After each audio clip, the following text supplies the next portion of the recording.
Bonjour et bienvenue dans cette vidéo dans laquelle je vais vous expliquer comment j'ai réalisé cette animation, un petit peu nulle d'accord, sachant que j'ai aucune compétence dans ce domaine, et dans ce tuto vous allez voir que j'ai fait ça totalement avec les moyens du bord. C'est parti. Alors pour réaliser cette animation j'ai utilisé deux logiciels principaux, Adobe Illustrator et Sony Vegas Pro 13. Donc avec Adobe Illustrator je commence par réaliser le design de mon personnage principal. Ensuite je réalise le décor de mon animation, là en l'occurrence c'est une forêt. Ensuite je crée une planche avec différentes positions pour les yeux et une autre planche avec différentes positions pour la bouche. Et je crée aussi une ombre pour le sol à l'endroit où sera situé le personnage. C'est important d'enregistrer chaque élément en PNG pour que justement le fond soit transparent.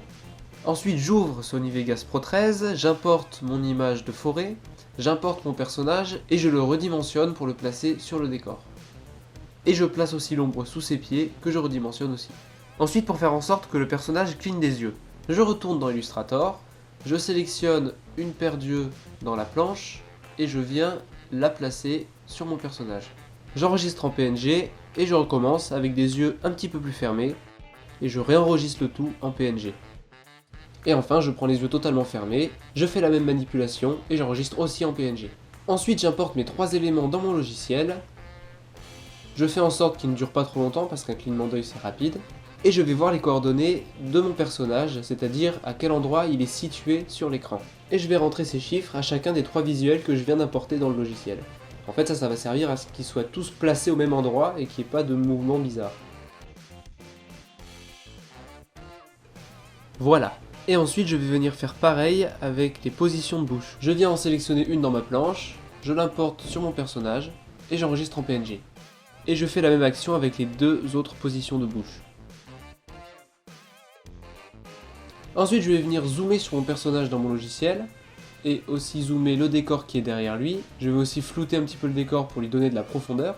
Et je vais venir importer mes trois mouvements de bouche pour faire parler mon personnage. Comme pour le clignement d'œil, je vais me concentrer sur les coordonnées de mon personnage et je vais recopier ces chiffres sur mes trois autres visuels que j'ai importés. Et en mettant quelques mouvements à la filade, ça fait le personnage qui parle. Maintenant, comment réaliser un vortex temporel ?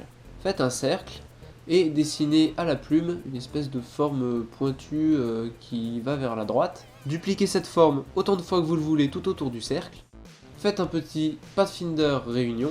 Faites un dégradé de la couleur de votre choix et c'est fait. Vous n'avez plus qu'à l'importer dans Sony Vegas et de l'animer. Pour l'animer, on va le placer où on veut sur notre écran et déplacer le cercle de rotation en le mettant au centre de notre vortex.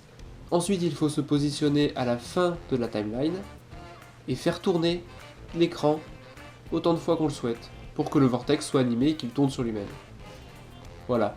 Ensuite moi j'ai rajouté quelques petits fondus sur l'élément lui-même, pour que ce soit un petit peu plus flou et qu'il y ait du mouvement. Et on a un vortex animé qui tourne et qui est flou. Ensuite je vais passer au design de Louis le potiron du futur. Je lui ai aussi réalisé une planche de différentes positions d'œil et une planche de différentes positions de bouche. Et j'importe mon personnage dans Sony Vegas. Ensuite, je le redimensionne, je le place à la même hauteur que le radis, et je duplique également l'ombre pour la mettre sous ses pieds. Voilà. Et ensuite, comme pour le radis, je crée plusieurs visuels du potiron avec différentes positions de bouche, ce qui me permettra de le faire parler. Ensuite, pour enregistrer les voix, je suis allé sur le site Acapella Group, j'ai sélectionné la langue française, j'ai choisi la voix que je voulais, j'ai tapé mon texte, j'ai enregistré le son avec ma caméra. D'accord. Et je l'ai importé dans mon logiciel. Il me restait plus qu'à le synchroniser avec les mouvements de bouche qu'on a fait tout à l'heure. Et c'est terminé. D'accord. J'espère que cette vidéo vous a plu. Merci de l'avoir regardée. Je suis pas du tout un professionnel de l'animation, mais je me suis bien marré à faire celle-là et il y en aura sûrement d'autres à l'avenir. Si vous vous y connaissez en animation 2D et que vous avez des conseils, je suis absolument preneur. N'hésite pas à me dire ce que tu en as pensé en commentaire, à mettre un petit pouce en l'air, à t'abonner, à partager tout ça autour de toi. Et sur ce, je te dis à bientôt sur Instagram pour de nouveaux dessins ou sur YouTube pour d'autres vidéos. Ciao!